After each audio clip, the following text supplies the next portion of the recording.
Where does a family go when the lies finally catch up?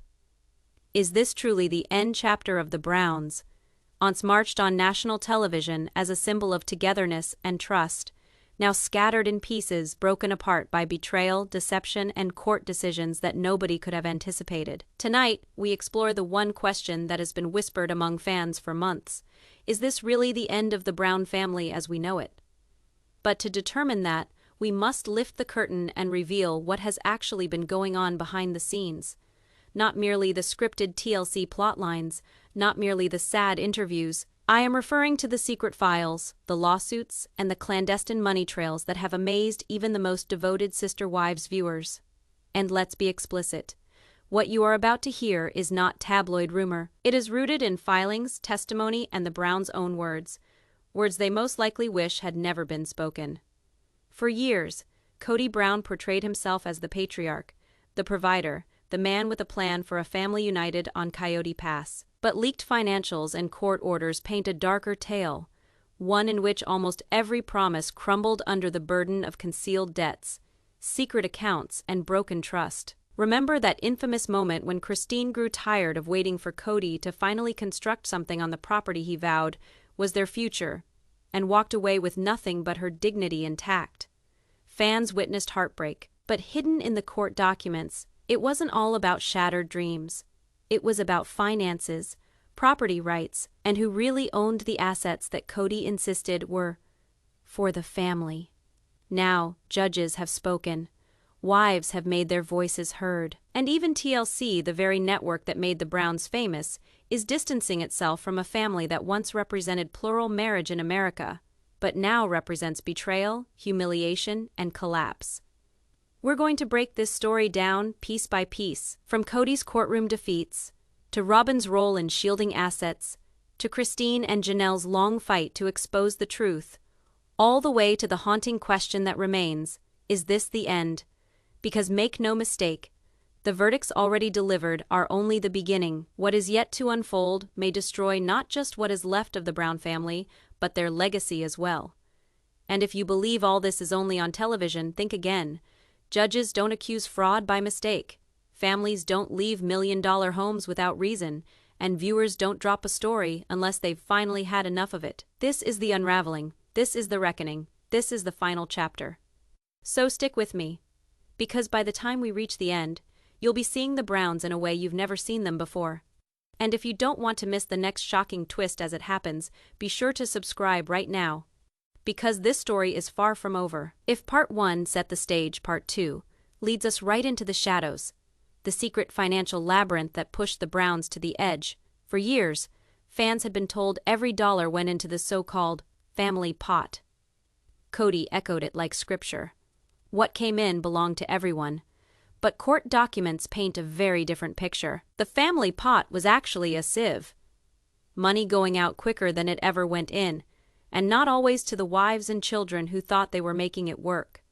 According to leaked documents, Kody and Robyn kept accounts that were never reported to the other wives.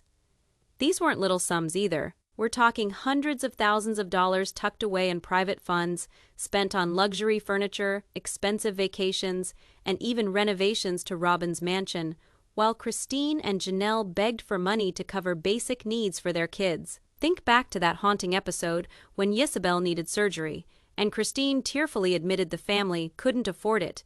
Viewers cried, but now, with hindsight, it's even more devastating. At that very same moment, Robyn's expense records indicated spending of almost $80,000 in 1 year.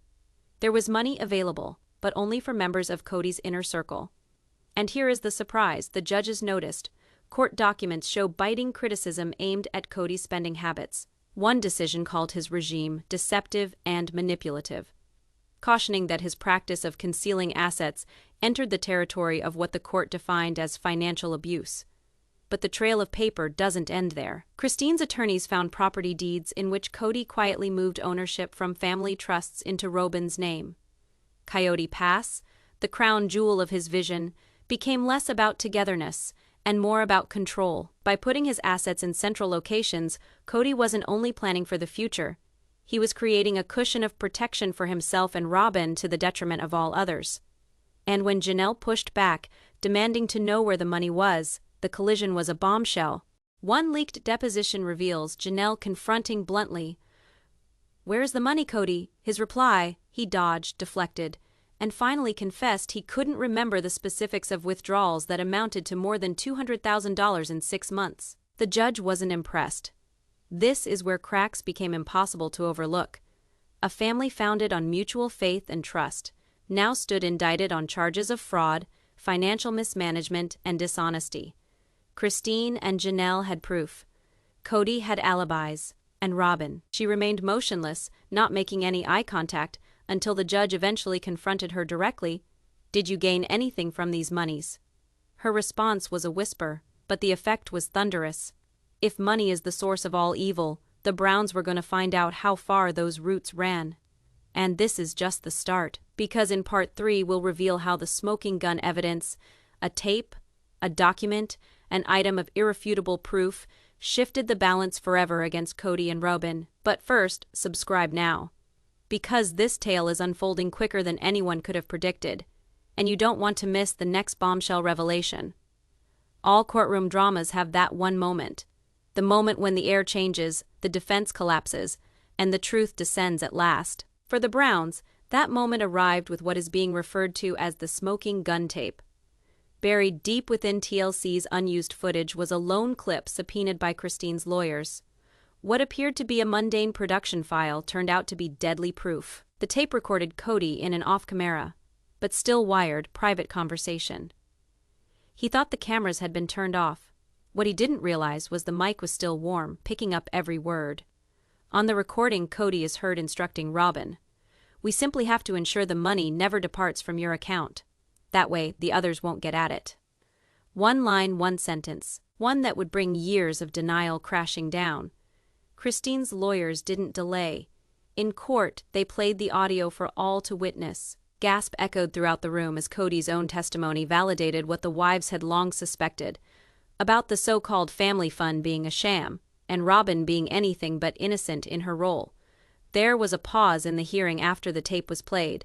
Reporters outside called the scene pure chaos. Christine was stone-faced, her hands folded tightly together. Janelle shook her head in shock. Even Meri, who more often than not remained quiet, appeared to be in pieces. And Robyn they washed, but this time, no one was convinced they were real. But the tape wasn't the only shock bomb. Along with it came paperwork, bank transfers that tied family earnings directly into accounts solely under Robyn's control. One of them alone indicated $150,000 transferred just days after Christine had asked for separation. For the court, it was the last straw. For fans, it was proof. And for Kody, it was the collapse of each well-prepared defense he had hung his hat on. The judge's comments after considering the evidence were scathing. "This is not bad accounting. This is deliberate concealment. This is fraud." And with those words, the gavel came down with more force than ever before. The smoking gun tape did not just tip the legal balance, it altered public opinion. Throughout the night, social media buzzed with hashtags such as #Kody exposed and #Robyn secret. Fans who had sympathized with Robyn for years now denounced her for perpetuating the charade. Executives at TLC, months of silence broken, were now rushing to reevaluate their relationship with the Browns. There is just no spinning it when the world gets to hear Kody himself. No excuses, no editorial tricks. Just raw, cold, undeniable fact. And yet, this was not the end. In fact, it was only the start of the Browns' downfall. Because, while as incriminating as the tape was, what followed would inflict the ultimate humiliation. A judge's ruling so brutal it left Kody and Robyn with nothing but broken pride and ballooning debts. We'll get to that in Part 4. But first, be sure to subscribe, because the verdict that shattered the Browns is something you'll want to listen to in complete detail. Every courtroom has its moment of crisis, but not every trial concludes with words so cutting they resonate long after the gavel drops. For Kody and Robyn, it arrived when the judge issued a verdict that insiders characterized as a legal earthquake. The evidence was irrefutable. The smoking gun tape had removed any semblance of plausible deniability. The bank records established intent. The witness statements by Christine and Janelle portrayed images of years of manipulation and deception. It was time for the court to render a verdict now. The courtroom was on edge. Christine sat rigid, her jaw clenched, grasping her daughter's hand. Janelle leaned forward, eager to hear what she had battled for. Robyn gripped tissues, red-rimmed eyes, while Kody fidgeted uncomfortably, his face red with rage. Then the judge addressed them. "What we have before us is a calculated plan to deceive and swindle. Money meant for the overall benefit of this family was transferred into personal accounts. The court will not and cannot disregard this." Words struck like a sledgehammer. The ruling was devastating. Kody and Robyn were held liable for financial fraud and ordered to pay back millions in misspent funds. A few properties, including the coveted Coyote Pass, were to be sold immediately. Christine and Janelle received substantial financial damages, acknowledging the years they had been excluded from equitable access to the family resources. However, it wasn't only the monetary repercussions that hurt. The tone of the judge was more piercing than the verdict. He glared at Kody at one moment and said, "Your argument that all this was part of a television plot is not only discourteous to this court, it is discourteous to the intelligence of everyone you said you cared about." "Your porters present state that the courtroom was silent," Robyn cried quietly. Christine's mouth curled into the smallest smile. Janelle sighed in relief. And Kody. He stared at the bench, his patriarchal authority stripped from him in an instant. Outside the courthouse, Christine had a few words for the cameras. "This was never about money for me. This was about truth. And today, we got it." Fans exploded online. Memes dominated social media within hours, condemning Kody as a failed family CEO, finally brought down by his own greed. Hashtags such as #Justice for Christine and #Brown family collapse trended for days. But the tale wasn't over. The verdict had broken down Kody and Robyn's defenses, but the aftermath was only now starting. The family would now also have to deal with not just the monetary repercussions, but the emotional devastation for every courtroom decision. There is a ripple effect in the home, and in Part 5, we'll see how this decision reopened old scars, rekindled betrayals, and made each Brown side with one of them once and for all. Sooner than that, though, don't forget to subscribe, because the emotional repercussions might be even more incendiary than the verdict itself. Courtrooms hand down the verdict, but families suffer through the consequences. And for the Browns, the aftermath was as chaotic and tearful as the courtroom battle itself. The judge's decision didn't just split property, it split hearts. Years of bottled up anger bubbled to the surface the instant the gavel fell. Christine, once silenced and scorned, now stood vindicated. To her, this was more than a monetary victory. It was evidence that her decades of sacrifice and restraint hadn't been for nothing. Her faint smile exiting court said it all. She had finally been heard. Janelle, too, felt a rush of relief. For months, she had called for openness, pleaded for accountability, and seen Kody sidestep each question. Now, with the decision in hand, she felt a fleeting sense of justice. But beneath her serene facade was something else. A seething anger that the man she had trusted for years had lied so openly. Meri herself was ambivalent. Once a fiercely protective believer in Kody, she remained silent as the verdict was read. Close friends say she cried in private that night, understanding that the man she had defended so long had constructed his business on a foundation of lies. Even though she hadn't taken the stand, the judge's words carried such gravitas that she doubted everything she used to know. And then, of course, there was Robyn. She spent years being a victim, portraying herself as misunderstood and judged harshly. But in the aftermath of the verdict, even supporters who had defended her in the past found themselves unable to muster sympathy. Her courthouse tears were greeted with suspicion. Remarks in cyberspace became vicious. She knew. She was in on it. Robyn's tears are as phony as the family pot. Kody himself seethed. According to sources, he stormed out of court, slamming the door so loudly that deputies intervened. To him, the decision wasn't justice, it was betrayal. He reportedly told friends, the court was biased. This was Christine and Janelle's payback, that is all. No amount of finger pointing, however, could wash away this fact he had lost, and he had lost bigly. The repercussions weren't just among the adults. The children, already standoffish from Kody, now had evidence of what they knew. Their father had put money and dominance ahead of family harmony. Social media messages from some of the children were tinged with relief, although others were heartbroken. One of them wrote cryptically, "It all makes sense now. Undefined Way weren't crazy. Undefined Way were ignored." What had once been billed as the perfect example of plural marriage was now in shambles. The legal truth had morphed into personal truth. The Brown family was no longer whole, no longer united. And it wasn't even over yet, however painful this was, because this decision didn't merely rip the family apart emotionally, it set off a chain reaction that would strike their houses, their bank accounts, and even their reputation with TLC itself. In Part 6, we'll expose how the ruling compelled property sales, network negotiations, and the dismantling of the Browns' carefully constructed empire. But first, subscribe now, because the demolition of Coyote Pass could be the most shocking chapter so far. The judgment was unequivocal. Kody and Robyn were required to pay millions of dollars in restitution. But where would the funds be obtained? The answer was no less crushing than the judgment itself. Coyote Pass, proclaimed earlier as the family's dreamland, became the initial casualty. The court demanded an immediate sale. What was intended to represent a new beginning, a heritage for the children, was instead a line item on a court document. Real estate signs appeared, whispers ran among neighbors, and in a matter of weeks the expansive property was taken from their grasp. Kody had previously stood on that ground, proud to claim it would be the future of the family. Then he drove by it with fists clenched, aware that it had become a monument of his failure. But losses did not end there.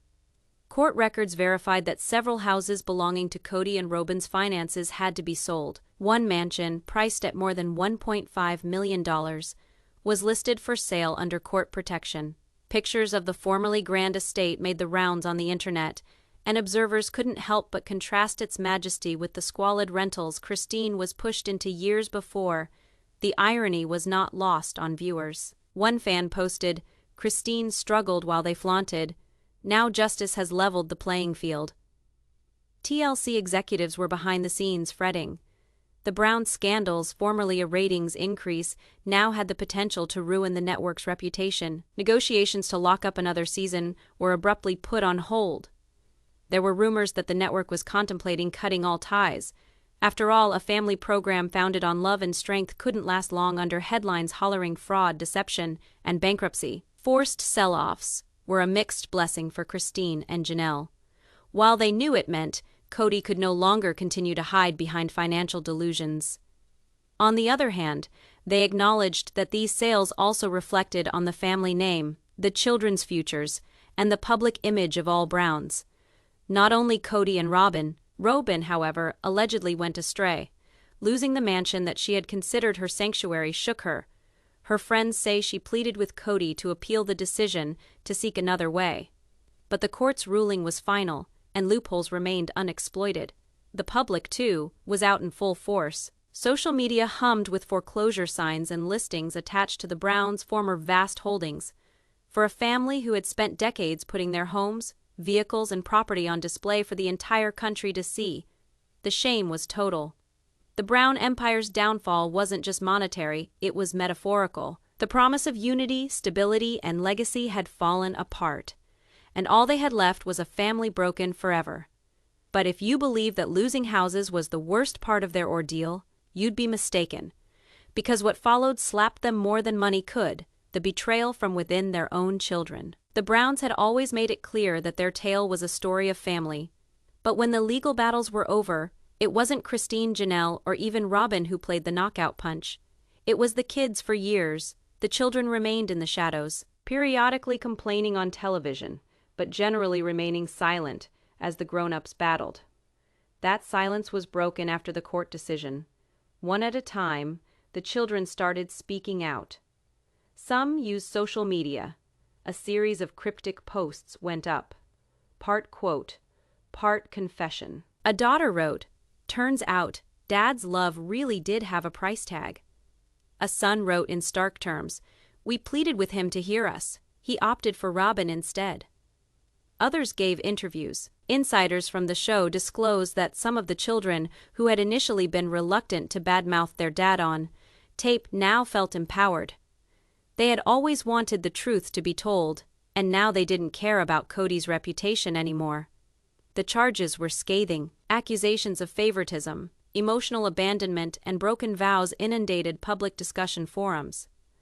What had previously appeared like family bickering was now painted against the context of fraud and deception. The fans started piecing together, understanding that the kids' complaints were not mere complaints about unequal Christmas presents or skipped birthdays. They were complaints about years of systemic control and manipulation. Christine's kids were the loudest. However painful this was, because this decision didn't merely rip the family apart emotionally, it set off a chain reaction that would strike their houses, their bank accounts, and even their reputation with TLC itself. In Part 6, we'll expose how the ruling compelled property sales, network negotiations, and the dismantling of the Browns' carefully constructed empire. But first, subscribe now, because the demolition of Coyote Pass could be the most shocking chapter so far. The judgment was unequivocal. Kody and Robyn were required to pay millions of dollars in restitution. But where would the funds be obtained? The answer was no less crushing than the judgment itself.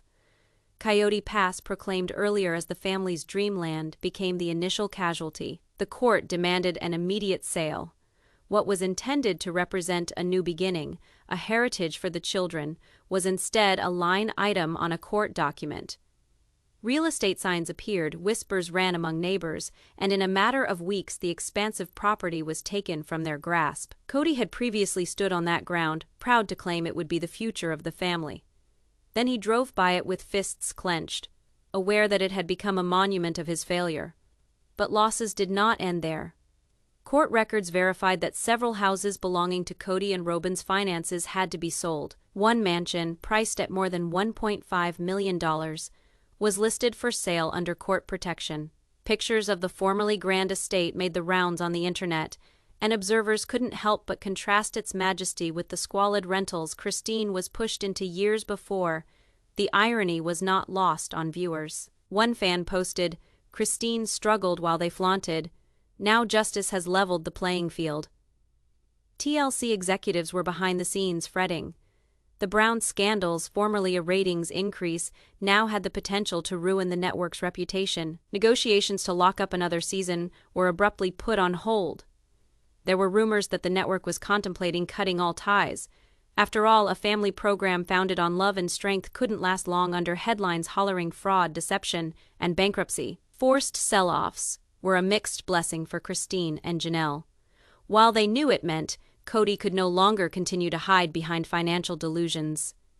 On the other hand, they acknowledged that these sales also reflected on the family name, the children's futures, and the public image of all Browns.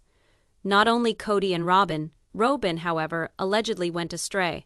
Losing the mansion that she had considered her sanctuary shook her. Her friends say she pleaded with Kody to appeal the decision to seek another way. But the court's ruling was final, and loopholes remained unexploited. The public, too, was out in full force. Social media hummed with foreclosure signs and listings attached to the Browns' former vast holdings. For a family who had spent decades putting their homes, vehicles, and property on display for the entire country to see, the shame was total. The Brown Empire's downfall wasn't just monetary, it was metaphorical. The promise of unity, stability, and legacy had fallen apart, and all they had left was a family broken forever. But if you believe that losing houses was the worst part of their ordeal, you'd be mistaken. Because what followed slapped them more than money could, the betrayal from within their own children. The Browns had always made it clear that their tale was a story of family. But when the legal battles were over, it wasn't Christine, Janelle, or even Robyn who played the knockout punch. It was the kids for years. The children remained in the shadows, periodically complaining on television, but generally remaining silent as the grown-ups battled. That silence was broken after the court decision. One at a time, the children started speaking out. Some used social media. A series of cryptic posts went up. Part quote, part confession. A daughter wrote, "Turns out, Dad's love really did have a price tag." A son wrote in stark terms, "We pleaded with him to hear us. He opted for Robyn instead." Others gave interviews. Insiders from the show disclosed that some of the children who had initially been reluctant to badmouth their dad on tape now felt empowered. They had always wanted the truth to be told, And now they didn't care about Kody's reputation anymore. The charges were scathing. Accusations of favoritism, emotional abandonment, and broken vows inundated public discussion forums. What had previously appeared like family bickering was now painted against the context of fraud and deception. The fans started piecing together, understanding that the kids' complaints were not mere complaints about unequal Christmas presents or skipped birthdays. They were complaints about years of systemic control and manipulation. Christine's kids were the loudest. They reminded the audience of all the sacrifices their mom made, all the time she put the family first while Kody disregarded her. Now that the court ruled in her favor, they felt vindication not only for her, but for themselves. Janelle's children said the same thing. They talked about growing up in a home where there was an imbalance of resources, where their mom managed to stretch every dollar and other people had it good. The court ruling, they argued, finally proved what they had always suspected. Their father's finances weren't mismanaged, they were deliberately hidden. Even Meri's child, who had long felt distance from Kody, added their voice. They spoke about the pain of watching their mother defend a man who gave her nothing in return. For them, the verdict wasn't just a legal outcome, it was liberation. Robyn's children, however, were caught in the crossfire. Others remained tight-lipped, not willing to say a word. That silence, however, did not say nothing. And then the biggest shocker, a leaked voicemail said to be from one of Kody's older kids. In it, a voice says, "You ruined us. You ruined Mom. You ruined everything we could have had. I never want to see you again." Whether legitimate or not, the statement went viral. Fans replayed it, analyzed it, and argued over whether or not it was real. But whether it was or not, it expressed the feeling many of the children were already speaking out in public. Their father had lost them. Maybe for good. For Kody, the pain of losing Coyote Pass or a multi-million-dollar mansion paled in comparison. His empire wasn't merely monetary. It was meant to be founded on family.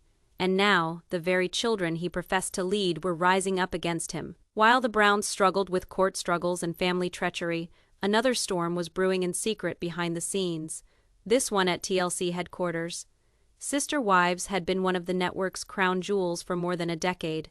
The Browns were not a family, they were a brand. Their soap opera kept ratings stable, their scandals fueled social media arguments, and their struggles addicted millions of viewers year after year. But networks survive on reputation, and TLC was now at a crossroads. How long could they sell family harmony while headlines blared fraud, lawsuits, and bankruptcy? Executives held multiple closed-door sessions according to reports. Some advocated for renewal, suggesting that the mayhem was a ratings boon.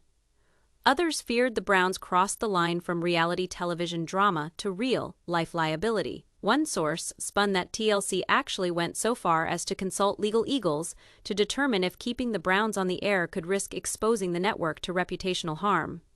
After all, if a judge decided fraud, how could TLC market the Browns as down-to-earth role models for American families? Rumors circulated about producers brainstormed spin-offs in a bid to save the brand.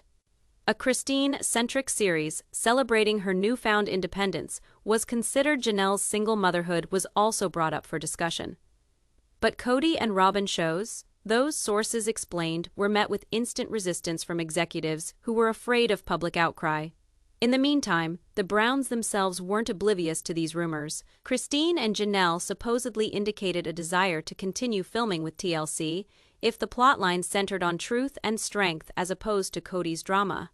Meri was still uncertain, secretly confessing to being tired of the cameras. Robyn, though, struggled to revive the family series, dreading the loss of revenue and ultimate demise of her public persona and Kody. He reportedly insisted the network tell the real story and depict him as the victim of a cover-up. The producers, though, grew exasperated. One insider stated, "He doesn't get it, the audience has turned. They don't want him redeemed, they want accountability." Fans noticed the silence too. Typically, TLC would pre-promote new seasons months before, but not this time. No trailers, no reveals, just rumors. Facebook groups hummed. Is TLC finished with the Browns? Will season 19 even exist?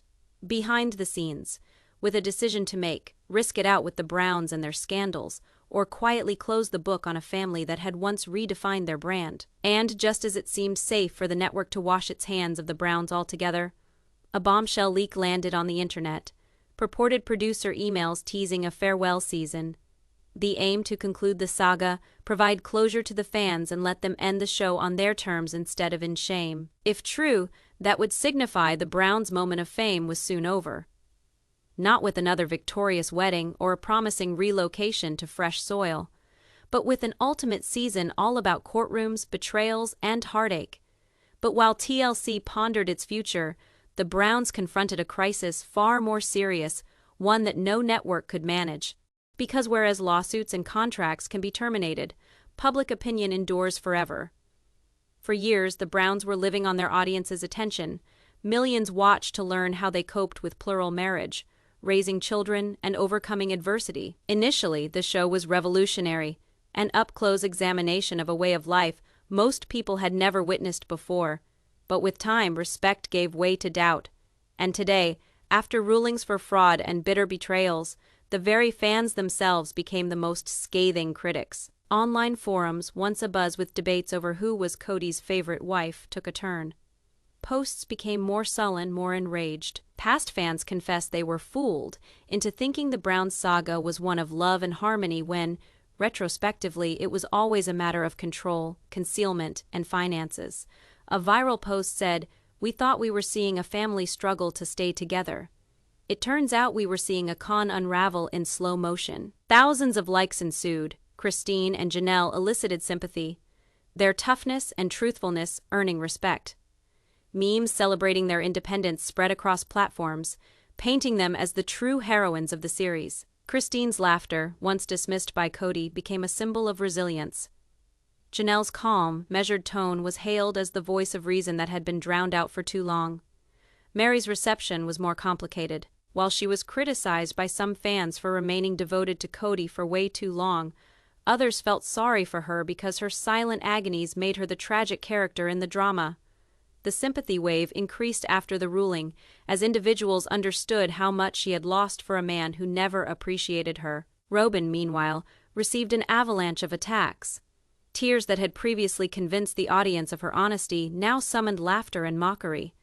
Fans analyzed her court appearances, her interviews, even her silence, assuming every gesture was staged. Hashtags such as #RobynKnew and #CrybleEyeRobyn went viral for days following the decision. And then there was Kody. The previously charming patriarch who introduced America to his family now was at the epicenter of mockery. Social media referred to him as the fraud father. Memes had him depicted as a desperate salesman grasping for lost power, and shots of his previous promises, unity, Coyote Pass, family legacy, were reshared with comments such as, "all lies." The public's perception of them was far worse than internet memes. Book contracts and speaking engagements evaporated. Places they had been invited to officially withdrew their invitations. TLC's reluctance to renew the show merely validated what viewers already thought. The Browns were no longer reality television personalities, they were cautionary tales. And still, for all the backlash, viewers couldn't turn away. In fact, the scandal actually exacerbated attention. But this time, it wasn't fascination with plural marriage. It was about seeing the collapse of a man who had constructed his life upon a house of cards. By this point, one question reverberated across every forum, every YouTube comments page, every podcast. Is this the end of the Brown family? The solution, as we'll find in the last chapter, hinges on whether you think endings can lead to new beginnings, or if some stories are too broken to mend. The Browns set out with optimism. They hoped to prove to America that love, even plural marriage, could overcome doubt and misconception. For years they succeeded. Their tale began talks, broke traditions, and provided fans with a reason to consider that unity was possible despite everything. But as the cameras rolled on, reality seeped through, money fell apart, allegiances broke, and love, the very premise they vowed to deliver, proved to be unbalanced, frail, and missing in most instances. The court rulings, the enforced sales, the broken children, and the fans' backlash weren't one-off incidents. They were the result of years of denial, avoidance, and decisions taken in the interest of control over care. What was once a family turned into a corporation. What was once trust turned into documentation, and what was once cohesion turned into disintegration. Christine became the face of survival. Her smile, her autonomy, her strength reminded people that it is possible to leave and still survive. Janelle demonstrated the strength of speaking truth, even when it cost her comfort. Meri, scarred though she was, became a cautionary tale about misplaced allegiance, but also of survival. Robyn and Kody, formerly the darlings, now wore the badge of shame. Their tears, their excuses, their justifications only served to illustrate how far they had plummeted. Formerly the tellers of the tale, they were now the tale. And not exactly as they ever had planned, and the children, they were the authentic storytellers of the Browns' heritage. Not Kody's patriarchal vision, not TLC's heavily produced shows, but their own unvarnished stories of neglect, favoritism, and betrayal. They will be the voices that linger long after the cameras are gone, determining how this family is remembered. So is this the end of the Brown family? In a way, yes. The empire is lost, the marriages are dissolved, the reputation ruined irreparably. But endings are not always forever. For Christine, Janelle, and perhaps even Meri, perhaps this is a start, a possibility to be able to live truly unencumbered by Kody's shadow. For the children, it is a chance to start anew on their own terms. As for Kody and Robyn, only time will tell. They may cling to each other, defiant to the end, or they may collapse under the very weight of the choices that brought them here. The cameras will dim, the headlines will fall silent. But the story of the Browns will endure, not as the tale of one family who made plural marriage a success, but as the tale of how pride, secrecy, and power can destroy even the strongest of bonds. And so, as this final chapter closes, we're left with a truth bigger than one family.